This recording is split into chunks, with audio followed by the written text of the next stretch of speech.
Welcome, everyone, to the Incredicast Podcast. I'm Adam Hurst, here with David Kerrigan. This past weekend, NASCAR went to Phoenix International Raceway, a place where Kevin Harvick has dominated 8 times before, but this week he does it a 9th time, and also 3 in a row. Just what a great job that Harvick has been doing so far this season. Back to back to back, man.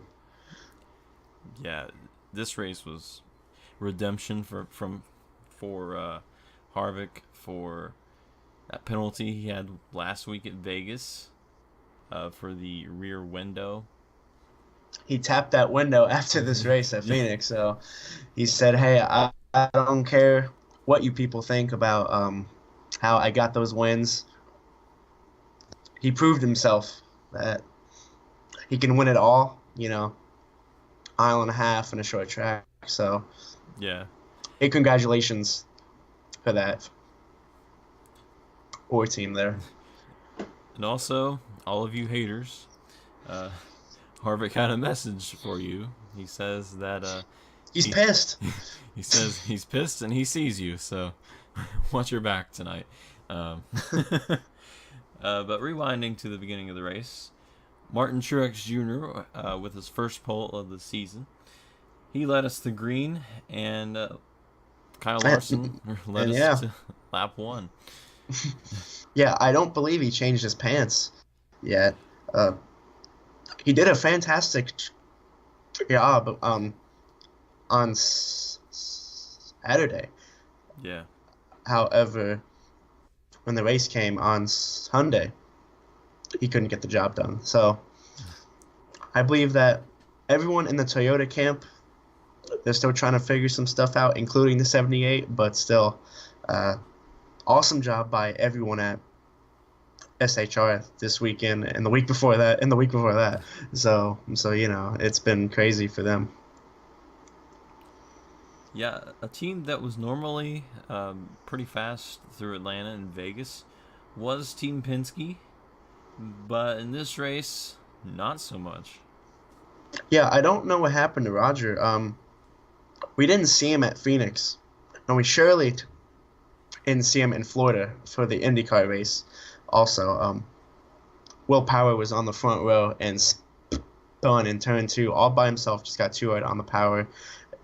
And then Elio, he was in the booth, not even on the track. So the closest one to winning. Yeah, basically. So we don't know what happened to Penske.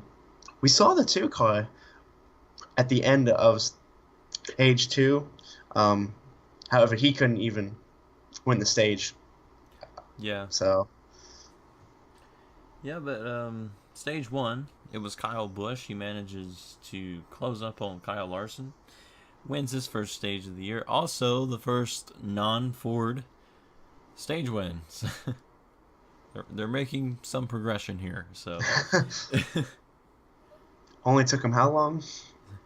It is the 4th race. So Ford has pretty much won a lot of stages so far. Oof. Especially Harvick. So, Harvick ends up... Yeah, I was going to say. Harvick ends up on the front row at the beginning of stage 2 with Kyle Busch. It seemed like Kyle Busch had a bit of a faster car through the most of the day. He was a little bit faster. Yeah. We would see really in all of the stints. He had the long run speed. He had the short run speed. That 18 car, he was really fast. Yeah, in Phoenix we normally have some brake fan issues.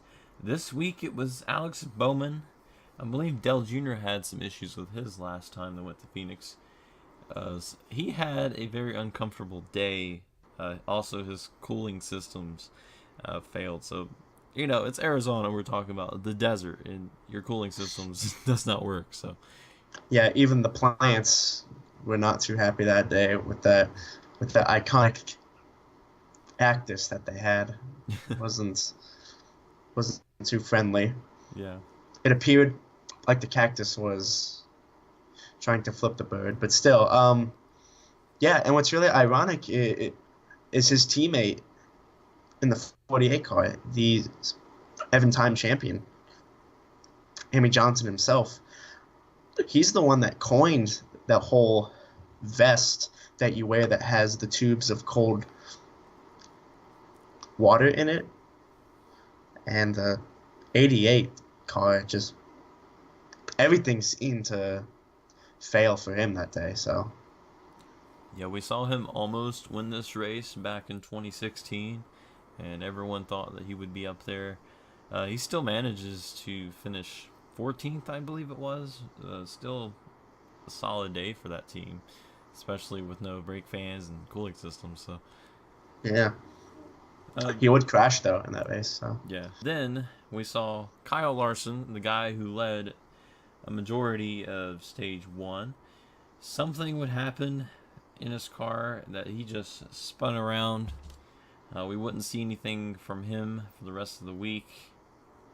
Not week, the race. I guess day, week. hour, Whatever it is. We won't be seeing him on qualifying for Auto Club, apparently. But yeah, with that caution, back to what we was talking about earlier, Brad Keselowski stays out. Also, Kurt Busch, several others. But it was Kurt Busch who would win stage 2, putting the Fords back into victory for stages. I don't know how to actually say that. yeah, It's not victory lane. limbo political. Yeah, but Kurt Busch would get his second stage win of the season. More than he had last year, I believe. Yeah, all of last year, so that was crazy. Yeah. And also, all of his current stage wins have been in stage 2. The stage 2 wonder or something. I don't know. I don't think that has any link. I was just saying. No. If it's stage 2 in your race, watch out. Kurt Busch might be there. Have KB Outlaw. However, at the very start of the third stage, or is it even called the third stage, or is it just the ending? It is the final stage, I guess. The final stage, stage F, we saw the 4 and the 18, Kevin Harvick and Kyle Busch. Those two guys, they were trading blows, going back and forth. The two of them really tried to have the lead over each other. What would happen there, Adam? Yeah, we saw Harvick ending up passing Kyle Busch after several laps on the first restart of final stage, stage F. Stage F. Stage 3, stage whatever. Took Kevin a little while to get around Kyle. And for some reason, this race has gotten harder and harder to pass. Eventually, Kevin did pass Kyle, but then we had a caution. Paul Menard spins, gets into the wall. I believe he had some sort of failure, I guess with the tire or something. But I believe that was the case. That would end up causing leaders to pit, and then we had 2 people to stay out, which was William Byron and Eric Almirola. And the world, as we know it, planet Earth, would stop for I don't even know how long, because NASCAR on Fox said, "Oh wait, look now, William Byron is going to win the race, the championship, and all of our hearts today because he's leading." Well, that could have happened if it was like 10 to go, but it wasn't. Even if there was only like half a lap to go. You need tires, son. You need wheels. So. Yeah, just like Truex last week, the Cars reference, "You need tires, you idiot." But yeah, William Byron would finish the race in 12th. So still decent for him. A lot better than it was last week. You know, a gamble. And the week before that. And every week. Every week so far. But it would end up being a 3-way battle almost 4. Battle for the lead between the 11, the 18, and the 4. The 11 was holding up the 4 that caused the 18 to catch up. And then they was holding each other up that caused the 9 to catch up. Eventually, Kyle Busch would drive away for a little while until pit strategy began to unfold. And the new pit rules of ride height and pit guns. Gibbs Racing has apparently lost all of their edge and their strength when it comes to pit road, as they had that crazy pit gun from last year that was so far ahead in technology, and they were the best on pit road. That's why the 78 team, they trained with Joe Gibbs Racing's pit crews. They learned from them. That's why we had the whole entire fiasco last year at the Brickyard between the 18 and 78 team. This whole thing. And the 18 on the honey stop. This is it. Win the race. Harvick has the undercut. You need a good pit stop. What do they do, Adam? Well, they mess up. Yeah, they messed up. Yeah, I believe it was the Jackman, right, that messed up. Yes. Still, Kyle Busch would end up finishing second, so not that bad of a mess up. It's not like a pass-through penalty or anything. Just lost a few seconds on Harvick. He still could have ran him down, but Harvick was just so fast. They were pretty much equal, I would say, in that last run.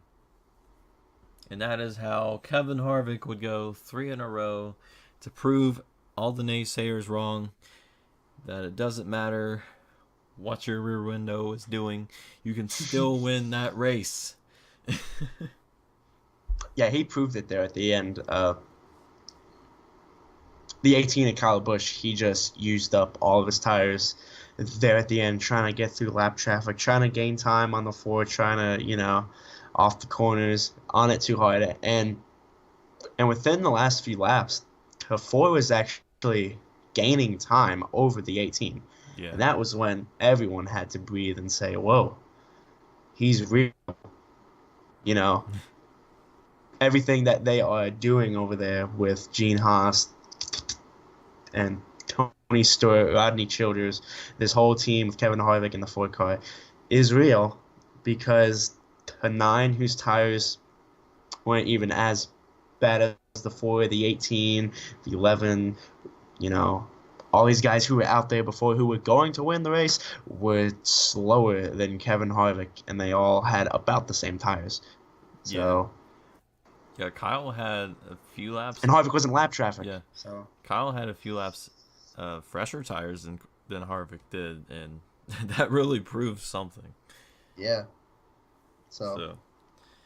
In the time frame, it went up from 0.8 to a 4 second, and then 1.1, and then back to 0.9, and then went back up over a second. So. Yeah. That whole team of the Ford car, man, they were on it this weekend, as per usual now. So going back to Martin Truex, do you think he'll change his pants next week? Well, it's a good question. If the cars were the same as last year, I would say that he would go to victory lane. Yeah. However, with these new, with the new aero on the Fords, even though they have the same cars, I don't know what they changed. However, it was something. I can tell you what. I have no clue. I believe that the 78 team is going to be strong. I predict them to be stronger than your Chevrolet guys at Team Hendrick. The 9 and the 48. However, I don't know how strong. Yeah, it's going to be our first time seeing a track of that layout this season, so we'll see. Got several tracks up there, like Michigan, that we'll see a track like this again. Yeah. But Indianapolis coming up later in the season. Yeah. So yeah, with Chicago. Indianapolis, that's actually the race before the playoffs. So that will be interesting to take all the information from Auto Club. Will the people be the same at the Brickyard? Who knows? Who knows? And what's really ironic is we've had in the past, I would say past couple years, we've had the question of asking who can beat those Toyotas, because the Gibbs cars in the 78, they're so fast and they're so all well put together. Who can, go up against those Toyotas? Can Jimmy do it? Can Brad? Can it be Harvick? Can it be, so-and-so and so forth? However, now the question is, who can really beat Harvick and the Fords to a certain extent? But yeah, so we've had, a little flip here. So Adam, I will ask you, who will win at Fontana? Well, he was fast there last year. He won the race there last year. He's going to put the Chevys back in victory lane, and that is Kyle Larson. That is my pick for this week. A few fans on Twitter told me to pick him last week. We saw that turned out, but I think I have some strong confidence in him this week. He's good at those types of races. I believe Larson will go to victory lane. I like that pick. Yeah. However, I do not believe it will be a Chevrolet. I'm not gonna say why, but I think we know why. I believe, yeah. I believe that the 18 of Kyle Busch, another Kyle. So, will it be Kyle or will it be Kyle? Who knows? I believe the 18 car, he will go to victory lane, as he was so strong at Phoenix, and really, the Gibbs cars have always been strong at Fontana. We've seen the 18 win at Fontana in the years past. We've seen Hamlin be very strong there. Truex was strong there. So yeah. However, we haven't picked Kevin Harvick in these past 3 weeks, and he's won all 3 weeks. So maybe he'll continue that streak. We said that in the last podcast, that maybe he'll prove us wrong, and then there he goes again. There he goes again. Maybe we were the haters that he was talking to. Can't be stopped. Hey, who knows, right? Yeah. If he wins Fontana, he needs to look at the camera and go, Incredicast, I see you.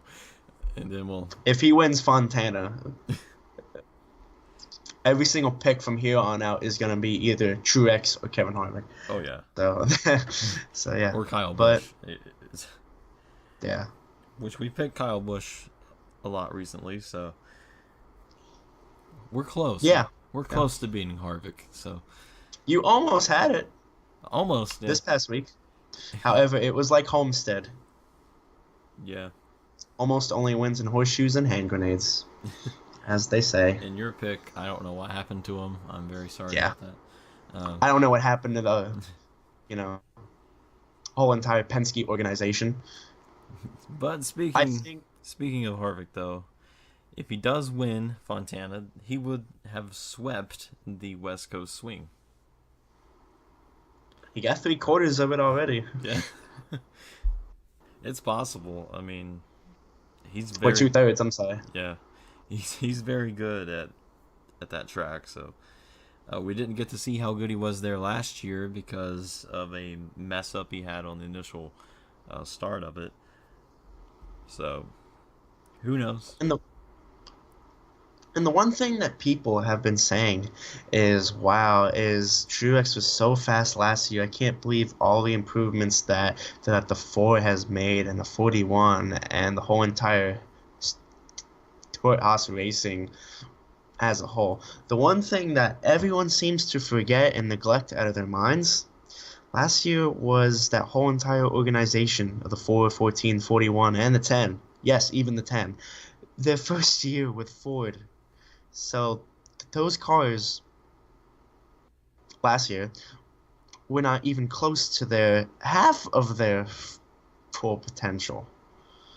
I mean, it takes a lot, with all the new things you have to figure out. New engine, new chassis, new every single thing is new, and all of your notes on geometry, front end geometry on the car itself gets burned up in a fire. So, Yeah, they're very well prepared, as you can tell, with 3 wins in a row, yeah. to actually go out and win a bunch of these races, potentially the championship. I believe if this continues, we could see double-digit wins for Kevin Harvick. He's looking on form right now. And it's not even the 5th race yet. So He's on good pace to win it all. So, will he go 35 in a row at Homestead? But yeah, look out for the 18. Look out for the 42. Don't forget about the 4. Even the 2. We could see if Penske can rebound from Phoenix.